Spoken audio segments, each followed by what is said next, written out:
CC camera footage আপনাদের প্রথমে দেখাই। দেখুন এখানে কাস্টমার সেজে অর্থাৎ ক্রেতা সেজে দুজন মহিলা রয়েছেন, আর সোনার দোকানের যিনি ব্যবসায়ী এবং এক মহিলা ঠিক পিছন দিক দিয়ে ঢুকলো, ঢুকে কিছু একটা নিয়ে তিনজন মিলে ব্যাগ নিয়ে পালিয়ে যাচ্ছে। আর শিলিগুড়িতে এই সিসি ক্যামেরা ফুটেজ যেটা আপনারা দেখছেন, দিনহাটায় লুট করে শিলিগুড়িতে গ্রেফতার করা হয়েছে। সিসি ক্যামেরা ফুটেজের ফাঁদে মহিলা গ্যাং।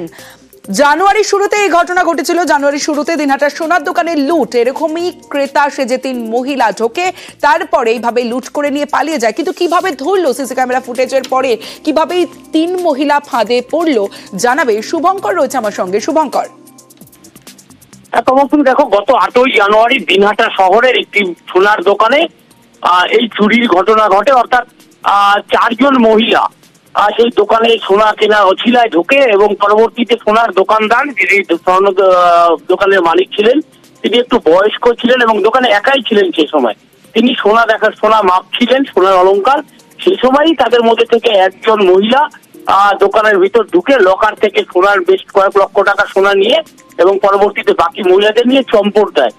এরপরে সম্প্রতি বিষয়টি সেই সোনার দোকানের মালিকই যখন হিসাব মিলাতে গিয়ে দেখেন যে বেশ কিছু সোনার অলংকার উধাও। এরপরে সিসিটিভি ফুটেজ খতিয়ে দেখে গোটা বিষয়টি সামনে আসে। এরপর দিনহাটা থানার দ্বারস্থ হন এবং পুলিশ সিসিটিভি ফুটেজ দেখিয়ে বিভিন্ন থানার সঙ্গে যোগাযোগ করে। পরে দেখা যায় যে সেই মহিলার বাড়ি শিলিগুড়িতে এবং সেখান থেকেই একে একে 4 জন থাকলেও ইতিমধ্যে দুজন মহিলাকে গ্রেপ্তার করেছে দিনহাটা থানার পুলিশ।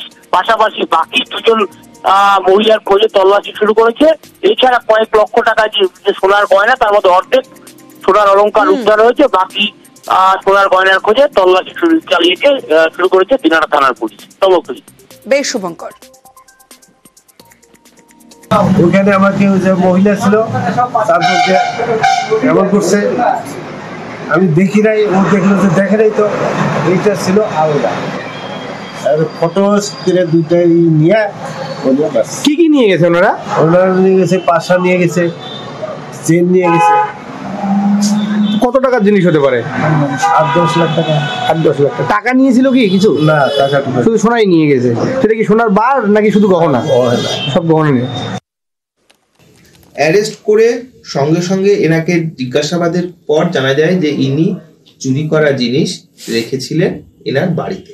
আমাদের টিম সঙ্গে সঙ্গে সেখানে যায় এবং সেখানে গিয়ে তারা 2টো সোনার চেন এবং 1 জোড়া দুল কানের সোনা ওনার বাড়ি থেকে উদ্ধার করে। প্রায় 2.5 লক্ষ টাকার গয়না আমরা অলরেডি উদ্ধার করেছি। আরো সামান্য কিছু উদ্ধার করা বাকি আছে। আরো যে 2 জন অ্যাকিউজড রয়েছেন, সেই অ্যাকিউজড 2 জনকে অ্যারেস্ট করার পর তাদের কাছ থেকে আমরা এগুলো উদ্ধার করতে পারবো।